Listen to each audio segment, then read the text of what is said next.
16절 말씀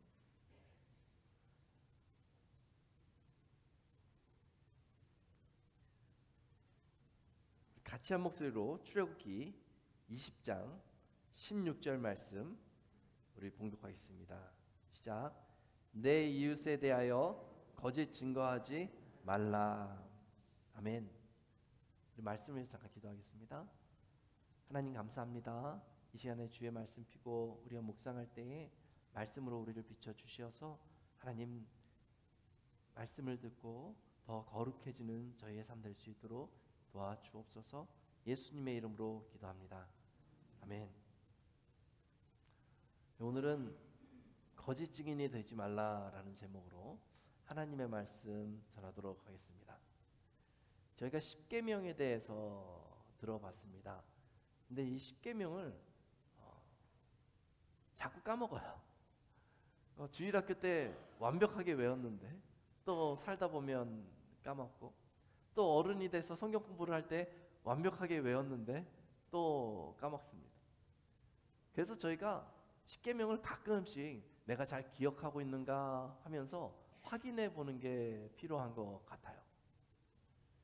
그런데 이렇게 확인해 보면서 사람을 향한 계명인 5계명부터 한번 이렇게 확인을 해보는데, 5번째 계명이 부모를 공경하라. 아, 그렇지 하면서 기억합니다. 6번째 계명 살인하지 말라. 이것도 잘 기억합니다. 7번째 계명 간음하지 말라. 이것도 잘 기억합니다. 8번째 계명 도둑질하지 말라. 이것도 잘 기억합니다. 9번째 계명 그러면 좀 헷갈려요. 그러면서 막연하게 딱 생각드는 게 거짓말하지 말란가? 이렇게 생각이 딱 들어요. 9번째 계명은 거짓말하지 말라였던 것 같아.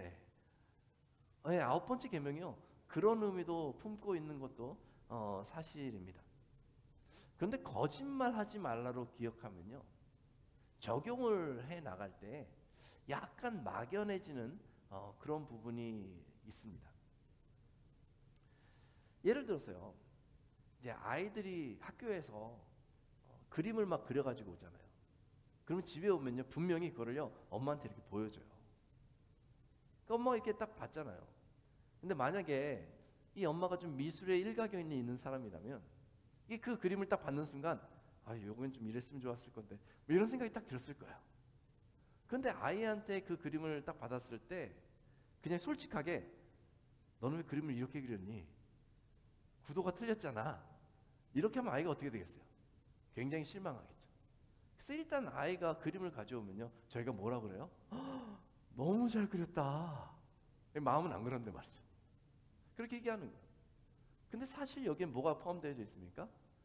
약간의 거짓말이 포함되어 있는 거죠.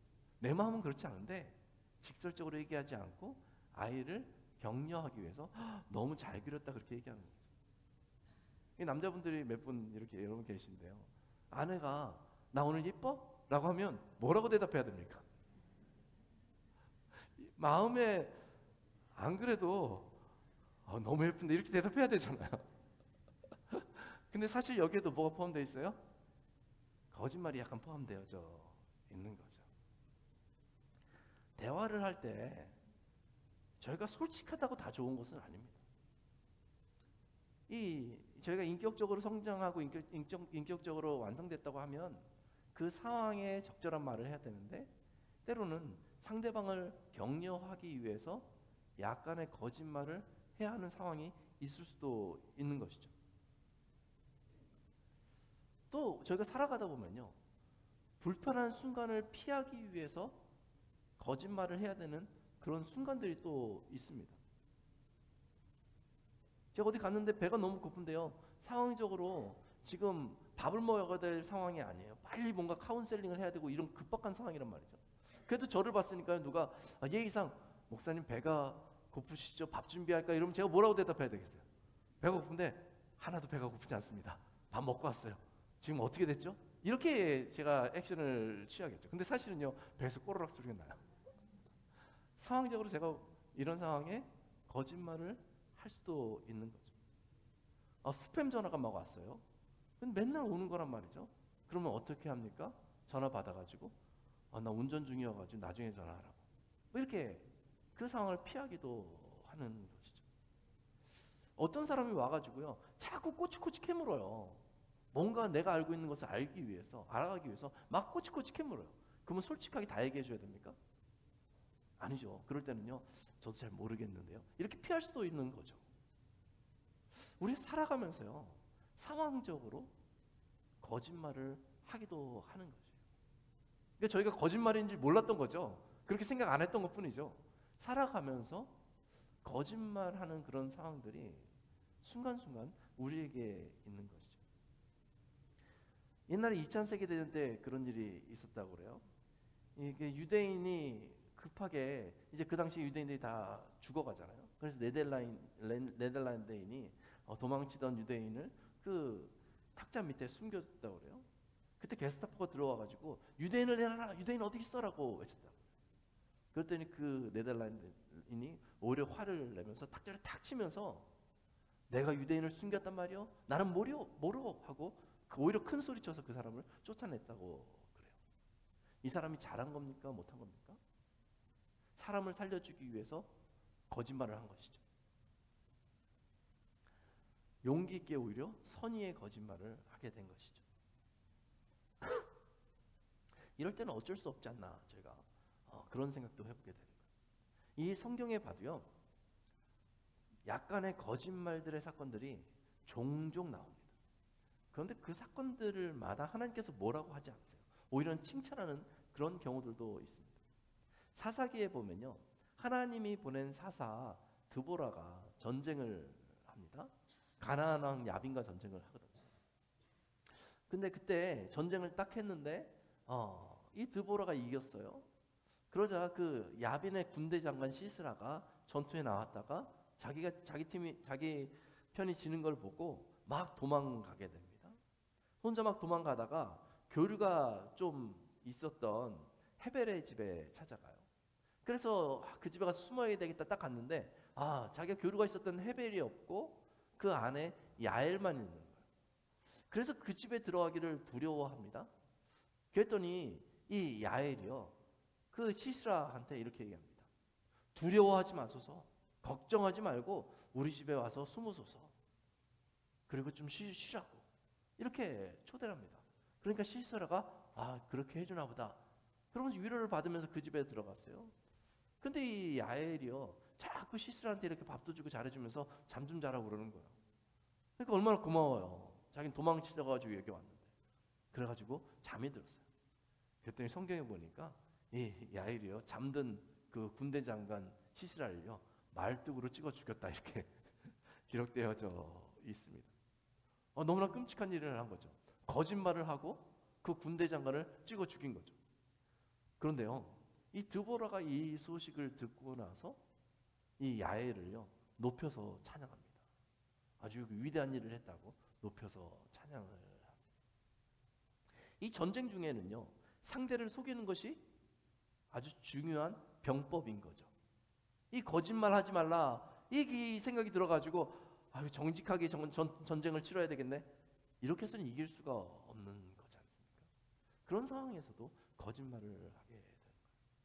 이렇게 쭉 둘러보니까요 저희 삶 가운데 거짓말할 순간들이 있습니까 없습니까? 있는 거예요.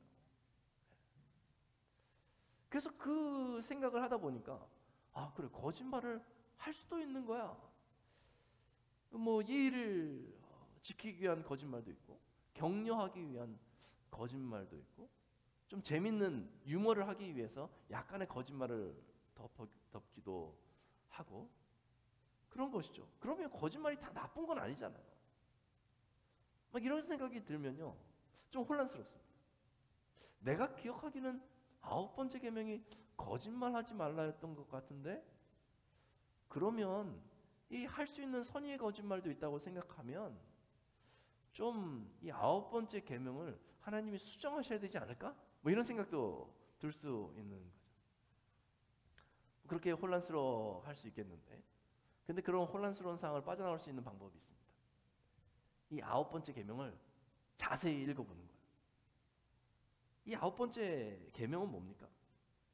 16절 말씀 우리 다 같이 한번 읽어볼까요? 시작. 내 이웃에 대하여 거짓 증거하지 말라. 이렇게 얘기하고 있습니다. 내 이웃에 대하여 거짓 증거하지 말라. 이 거짓 증거라는 건요, 거짓말하고는 뉘앙스가 조금 다른 거예요. 거짓 증거는요, 거짓말을 포함하고 있기는 하지만요, 악한 의도가 들어가 있는 거죠. 그리고 목적이 다른 거죠. 이거는 법적인 용어이기도 합니다. 뭐 법원에 가면 그런 거 있지 않습니까? 증인은 진실말을 말해야 합니다. 뭐 이렇게 얘기하지 않습니까? 이 증인이 진실을 거짓되게 말하면 무고한 사람을 범죄자로 만들고 무고한 사람에게 피해를 줄 수 있습니다. 이런 것이죠. 이 당시에는 요즘같이 무슨 어떤 사건이 벌어졌을 때 과학 수사다 뭐 이런 것이 없었죠. 뭐 요즘같이 CCTV가 잘 돼 있어가지고 뭐 무슨 일이 벌어졌을 때 그 영상을 분석해 보면서 누가 잘못했어 이렇게 판단할 수가 없었습니다. 그래서 이 당시에 법정에서 판결할 때는요, 증인이 굉장히 중요한 역할을 한 것이죠. 그래서 증인이 뭐라고 하냐에 따라서 이 사람은 정말 큰 죄인이 될 수도 있고 아무 죄를 짓지 않은 사람이 될 수도 있는 것이었습니다. 이 거짓 증언에는요, 악의적인 의도가 포함되어져 있습니다. 악의적인 의도가 그 사람을 미워서 거짓 증언을 하든지 아니면 그 사람을 이용해서 내 어떤 유익을 취하려고 거짓 증언을 하든지 간에 악의적인 의도가 들어간 거짓말이 바로 거짓 증언이라는 것입니다.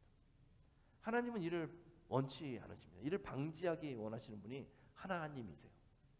그래서 거짓 증언하지 말라 이렇게만 말씀하시는 것이 아니라 이런 상황이 벌어지지 않도록 하나님께서 예비장치들을 주십니다. 그래서 신명기 19장 15절에 보면 다음과 같이 말하고 있어요. 사람의 모든 악에 관하여 또한 모든 죄에 관하여는 한 증인으로만 정할 것이 아니요 두 증인의 입으로나 또는 세 증인의 입으로 그 사건을 확정할 것이며 라고 얘기하고 있습니다. 그러니까 한 사람이 증언했다고 그걸 믿을 수는 없다는 거예요. 거짓 증언일 수 있기 때문에. 그래서 두 사람이나 세 사람의 증언이 있어야 그 악에 대해서 심판을 제대로 해라 그렇게 얘기하는 것이죠. 뿐만 아니라 이 거짓 증언하는 사람들이 셋이 있어도 이 작당하고 거짓 증언을 할 수가 있잖아요. 그래서 하나님이요 신명기 19장 16절에 이렇게까지 강력하게 위협을 하시면서 경고하세요. 재판장은 자세히 조사하여 그 증인이 거짓 증거하여 그 형제를 거짓으로 모함한 것이 판명되면 그가 그의 형제에게 행하려고 꾀한 그대로 그에게 행하여 너희 중에서 악을 제하라 이렇게 얘기하고 있습니다. 그냥 증인들이 증언했다고 무조건 판결하고 끝나는 것이 아니라 자세히 조사해가지고 만약에 거짓 증언한 것이 드러나면 그러면 똑같이 그 거짓 증언한 사람들이 당하게 하라 이렇게 위협하는 거죠. 그러니까 이게 거짓 증언을 하려다가 아이고 내가 잘못 걸리면 큰일 나겠네 하기 때문에 못하게 하나님께서 그렇게 장치를 만들어 놓으셨다고 볼 수 있는 것입니다. 그런데 참 놀라운 것은요, 사람들이 이러한 사실을 알고도 거짓 증언을 한다는 것입니다. 이게 왜 그럴까요? 이게 내가 거짓 증언하다 잘못 걸리면 큰일 나는데 왜 거짓 증언을 사람들이 할까요? 왜냐하면 이 거짓 증언은 바로 사람들의 악한 마음에서 나오기 때문에 그렇습니다. 이 악한 마음이 일어나게 되면요, 이 상황적인 것들이 보이지 않게 되는 거예요. 오직 그냥 내 악한 마음을 분출하는 것만 집중하게 되는 것입니다.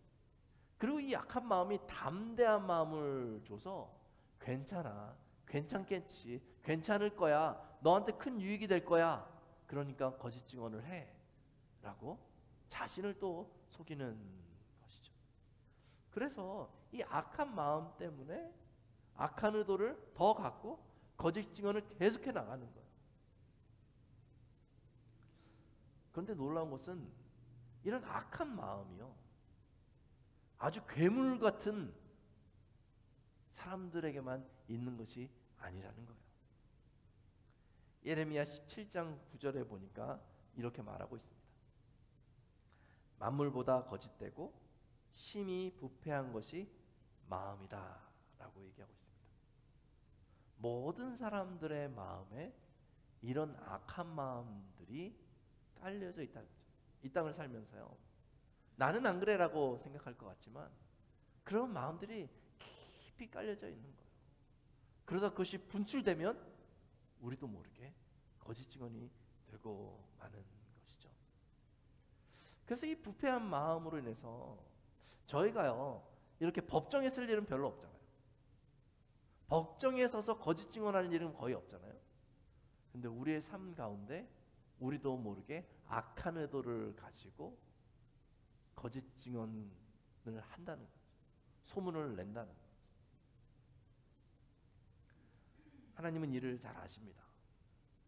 우리가 만드는 악한 소문들이 얼마나 세상을 어지럽게 하는지, 우리가 만드는 악한 소문들이 우리 주변의 사람들을 얼마나 고통스럽게 하는지 하나님이 잘 아십니다. 그래서 출애굽기 23장 1절에 보면 이렇게 말하고 있어요. 너희는 헛된 소문을 퍼뜨리지 말며 라고 말씀하고 있습니다. 헛된 소문이 너무 많은 세상에 저희가 살고 있습니다. 아니요, 이전에도 그랬을 것 같은데요, 지금은 눈으로 확인되니까 헛된 소문이 많구나라는 것을 알게 되는 거죠. 인터넷이 발달되면서 저희 유튜브나 인터넷을 보면서 이거 진짜 이래? 라고 믿을 뻔하다 보니까 아이고 그거 가짜 뉴스래, 이런 것들이 너무나 많잖아요. 헛된 소문들이 너무너무 많이 깔려져 있습니다. 아니, 그런 걸 볼 때마다요, 그런 생각이 들어요. 아니, 이 사람은 어떻게 이렇게 말도 안 되는 얘기를 진짜같이 이렇게 만들어놨지? 사람들이 속도록 이렇게 해놨지? 이런 마음이 생길 때가 있습니다. 그런데 그 사람들의 마음에 어떤 마음이 있습니까? 악한 의도가 있는 거예요. 사람들을 속이고 자기가 유익을 얻겠다는 그런 마음이 있는 것이죠. 인터넷에서 인기를 끌면 그것도 재미가 있고, 인터넷에서 인기를 끌어서 많은 사람들이 내가 올린 헛된 소문과 가짜 뉴스들을 보면은 구독자 수가 많으면 돈도 벌고, 이런 것 아니겠어요? 그러니까 헛된 소문을 펼쳐나가는 거죠. 이전에는 인터넷이라는 눈에 보이는 것이 없었기 때문에 보이지 않는 가운데 그렇게 살았어요, 저희가. 그런데 인터넷이 드러나니까 아주 구체적으로 사람들의 마음이 이렇게 거짓 증거하기를 좋아하는구나 라는 것을 저희가 확인하게 된 것이죠. 그런데 그런 헛된 소문들을 만들고 거짓된 이야기들을 만들면 분명히 손해보는 사람들이 있습니다. 그리고 분명히 상처받는 사람들이 더해집니다. 그런데 이 악한 마음 때문에 개의치 않는 거예요. 상처받을 사람은 상처받고 손해받을 사람은 손해받고, 나는 계속해서 거짓된 소문을 만들어내리라 하는 그런 사람들이 있다는 것이죠.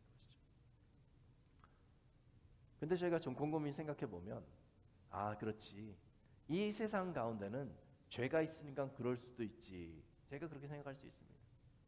그래도 적어도 교회는 그러면 안 되잖아요. 그러니까 그런 거 보면서 저 사람, 세상의 사람들이 거짓되게 행동했다고 우리도 그래서는 안 되겠다, 이렇게 생각하면 되잖아요. 근데 놀라운 것은요, 이 세상 가운데 거짓된 소문을 퍼뜨리고 그것을 관심 있게 보다가 또 다른 사람에게 소문을 퍼뜨리고 그런 거짓된 것들을 즐기고 하는 사람들 중에 그리스도인들도 있을 수 있다는 거죠. 어찌 보면 상당히 포함되어져 있을 수도 있는 거죠. 그러면 생각이 좀 달라집니다. 주중에 살아가면서 이 세상에 거짓 증거하는 일에, 이 세상에서 헛된 소문을 퍼뜨리는 일에 힘썼던 사람들이 주일이 됐어요. 그러면 그 중에서 일부가 교회로 들어와서 예배를 드립니다. 어쩌면 우리 모두가 그런지도 모르겠어요. 거짓된 소문에 귀 기울이고 그 거짓된 소문을 따라 살다가 이렇게 주일이 되면 같이 자리에 앉아서 우린 거룩합니다라고 하나님 앞에 나아가고 있는지도 모릅니다. 그러면 고민이 되는 거죠. 밖에서 거짓 풍설을 만들던 사람들이 교회에 들어오면 교회에서도 똑같이 거짓된 소문을 만들까요? 좀 덜할 수 있을 것 같아요. 왜냐하면 교회에 오면 하나님의 말씀이 있잖아요. 그리고 교회에 오면요, 우리가 말씀을 통해서 또 교제를 통해서 서로 이야기하잖아요. 우리가 그렇게 살면 안 된다. 그럼 적어도 교회에서만큼은요 좀 덜 하려고 그렇게 노력하지 않습니까? 그래서 악한 마음을 짓누르고 교회에서는 또 신앙생활을 합니다. 그런데 가끔씩은요 그게 이렇게 올라오는 것 같아요. 나는 교회에서는 안 그러려고 그랬는데 누군가 거짓 소문을 퍼뜨리기 시작한 거예요. 나도 모르게 거기에 반응하고, 그건 내가 또 나도 좀 그 분야에 일가견이 있지 하면서요 같이 동조하고 얘기합니다. 한번 그렇게 하다 보면요 내 마음이 들끓으니까 나도 모르게 거짓된 소문을 다른 사람에게 또 전달하게 되는 거죠. 제가 오랜 시간 목회를 하면서 그러한 장면들을 종종 봅니다. 아주 드물게는요 나쁜 의도가 있는 경우도 있지만은 대다수 경우는요 나쁜 의도가 없이 거짓된 소문이 교회 안에 퍼져나가는 그런 장면들을 종종 보게 됩니다. 그럴 때 참 안타까운 생각이 들어요. 근데 이상하게 그런 소문이 들면 모두 다 귀가 커져가지고 서로 듣기에 힘을 쓰는 그런 장면을 보게 됩니다. 우리의 이 땅에서의 악한 습성 때문에 아마 그런지 모르겠습니다. 특히 참 저희가 조심해야 될 것 중에 하나가 이렇게 개인의 인생에 대해서, 가정사에 대해서 혹시라도 상담을 했다든지 그 집을 방문했다든지 했을 때는 그 다음에가 되게 중요해요.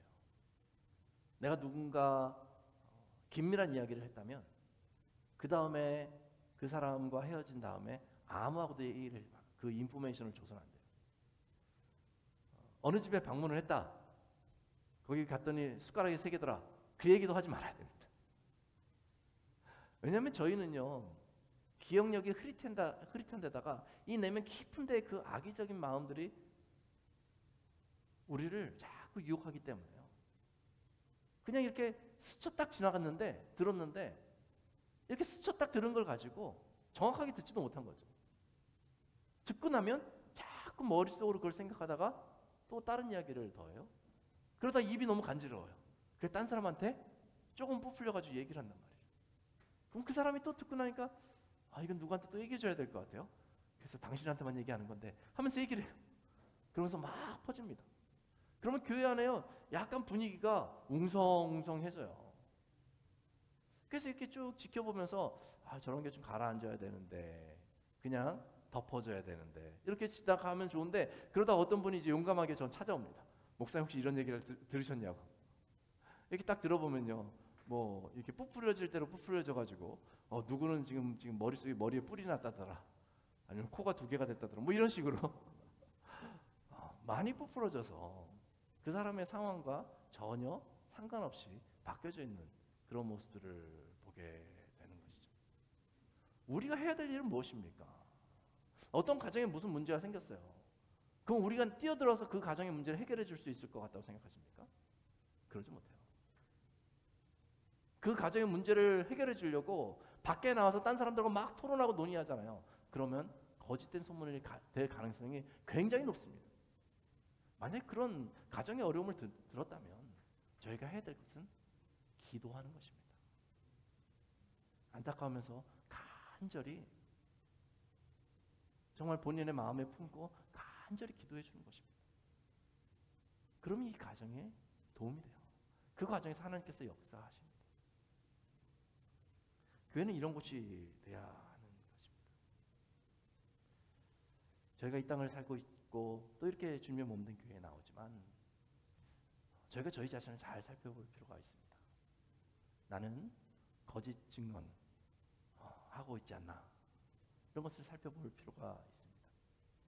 사실은요, 이 거짓 증언이라는, 거짓 증언하지 말라는 이 출애굽기 20장 16절의 이 말씀이요, 원어로 이렇게 살펴보면은 거짓 증언하지 말라, 이게 거짓 증인이 되지 말라라는 명사로 더 정리가 된다고 그래요. 그래서 영어 성경에 보면 그 false witness라고 이렇게 나오거든요. 그러니까 거짓 증언하지 말라가 아니라 거짓 증인이 되지 말라라고 얘기하고 있는 거죠. 뭐가 차이가 있습니까? 거짓 증언은요, 한 번, 두 번 이렇게 해볼 수 있는 거잖아요. 그럼 거짓 증언을 했다 이렇게 얘기하잖아요. 거짓 증인이 됐다는 건 뭐예요? 그 사람 자체가 그 안에 거짓이 가득하게 됐다는 얘기를 말하고 있는 거죠. 그러니까 이 사람은요, 건들기만 해도 악한 거짓말이 계속 튀어나올 수 있는 거죠. 그것이 거짓 증언인 것이. 그 사람이 그렇게 된다는 거죠. 거짓 증언을 하다 보면 그 사람이 거짓 증인이 돼버리는 거예요. 아, 저 사람은 무슨 말만 하면 그 악한 의도로 저렇게 말이 나가. 이게 습관이 돼버리는 것입니다. 저를 가르쳤던 구약학 교수님이 계신데, 그분이 이 십계명, 구약 10계명에 대해서 책을 쓰셨어요. 그러면서 그분이 경험했던 예화를 거기에 기록했던 것이 있습니다. 그분이 어떤 이제 집회에 가셨대요. 근데 모처럼 거기에 잘 아시던 그 한국 교계에 아주 연륜이 있으신 목사님이 가까이 이렇게 앉으셨대요.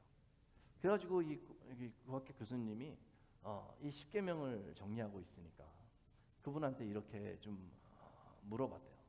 이 점잖은 그 목사님한테, 목사님, 제가 이렇게 학자로서 연구하다 보니까 교회들 가운데도 참 이런 거짓 증언하고 거짓 소문 내고 하는 그런 성도들이 참 많은 것 같습니다. 목사님, 이걸 어떻게 생각하십니까? 하고 이렇게 점잖게 물어봤대요. 그랬는데 그 목사님이, 연륜이 많고 정말 자상하신 그 목사님이 갑자기 한마디를 딱 던지시더래요. 그럼 그 사람은 마귀 새끼지. 이렇게 한마디를 던지시대요. 그 교수님이 깜짝 놀랐대요. 아니, 그렇게 점잖은 목사님이 어떻게 이렇게 말할 수 있나. 처음에 깜짝 놀랐는데 그 짧은 한마디의 말에 이 9계명에 진리가 담겨 있구나, 이런 생각을 하게 됐다고 글을 기록해 놓은 것을 봤습니다. 거짓 증거하는 사람은 마귀 새끼다. 이 존재론적으로 그렇다라고 그 목사님이 이야기한 거죠. 요한복음 7장 44절은 이 사단에 대해서 다음과 같이 말하고 있습니다. 진리가 그 속에 없으므로 진리에 서지 못하고 거짓을 말할 때마다 제 것으로 말하나니 이는 그가 거짓말쟁이요 거짓의 아비가 되었습니다. 이 사단은, 이 가장 사단의 큰 전략은요, 바로 이 거짓말이라는 거예요. 틈만 나면요, 사람들에게 그 악의적인 거짓의 마음을 막 불어넣는 게 사단의 전략인 것이죠. 그래서 악의적인 마음을 막 사람들에게 불어넣고요, 사람들이 그 속에 있는 악한 거짓말의 마음이 들끓게 되어서 거기에 순종해서 거짓 증언을 하고 거짓 소문을 낼 때마다 그 사람을 자기의 소유로 삼으려고 하는 것이 바로 사단의 전략이라는 거죠. 그래서 사단을 거짓의 아버지라고 말하는 거예요. 심지어 사단은요, 예수님을 십자가에 달려서 죽게 하면 자기가 승리하게 될 줄로 알고 거짓 증인들을 동원합니다. 그래서 예수님은요, 그렇게 십자가에 달리셨어요. 하지만 예수님은요, 그냥 사단이 그렇게 거짓 증언을 세웠기 때문에 십자가에 달리신 것이 아니라 진리의 말씀에 순종하고자 그 사단이 만들어 놓은 그 십자가를 두려워하지 않고 오히려 그곳에 가서서 십자가에서 달리신 것이죠. 이 십자가는요, 거짓과 진리가 맞붙은 곳이 바로 이 십자가입니다. 여러분, 결국 어떻게 되었습니까? 이 사람들을 죽음으로 몰아가기 위해서 거짓 증인을 세워서 예수님을 십자가에 못 박고 예수님의 구원 사역을 무력화하려고 했던 그 사단의 계략이 앞에 있었는데, 오히려 진리의 말씀대로 순종하여서 그 예수님이 십자가에서 죽으심으로 사단의 역사인 그 죄를 다 예수님이 파하신 거죠. 그리고 예수님은 죄의 결과물인 죽음으로부터 부활하셔서 모든 인류의 자유를 선언하셨습니다. 예수님이 진리로 그 거짓을 파하신 것이죠. 요한복음 8장에서 예수님은 이렇게 말씀하십니다. 진리를 알지니 진리가 너희를 자유케 하리라. 그리고 십자가에서 이 말씀을 몸소 성취하셨습니다. 진리를 알지니 진리가 너희를 자유케 하리라. 여러분, 거짓을 향하면요, 여러분의 발목이 묶이는 거예요. 옥새에 죄 있는 거예요. 벗어날 수 없는 암흑의 길로 가게 되는 것이죠. 그러나 진리 가운데 나아가면, 하나님을 의뢰하며 진리 가운데 서면 우리가 그 얽매였던 것으로부터 자유함을 얻게 되는 것입니다. 사랑하는 성도 여러분, 이제 그리스도인인 우리가 해야 할 일은 무엇입니까? 진리로 거짓을 타파하는 것입니다. 여러분, 누구에게 속한 사람입니까? 거짓에 아비된 사단입니까? 아니면 진리 되신 하나님이십니까? 하나님께 속한 사람이라면 이제 거짓을 말하기를 멈추고, 거짓된 소문을 말하기를 멈추고 진리를 선포해야 하는 것이죠. 그러하라고 하나님께서 9번째 계명을 저에게 주신 것입니다. 이웃에 대하여 거짓 증거하지 말라. 예수님의 십자가를 의미하며 거짓을 버리고 진리를 따를 때 우리의 심령이 새롭게 될 줄로 믿습니다. 교회가 정결케 될 것입니다. 그리고 이 사회에 그리스도인의 아름다운 향기가 퍼져 나갈 줄로 믿습니다. 기도하겠습니다. 아버지 하나님, 우리도 모르게 저지르는 거짓된 소문들, 하나님, 주의 말씀을 읽었사오니 주의 말씀으로 우리 자신을 스스로 생각해 보아서 이제는 거짓을 말하기를 조심하고 진리를 선포하는 주의 백성들 될 수 있도록 인도하여 주옵소서. 우리 주 예수님의 이름으로 기도합니다. 아멘. 우리 말씀을 묵상하면서 신실하신 하나님을 우리 같이 찬양하겠습니다.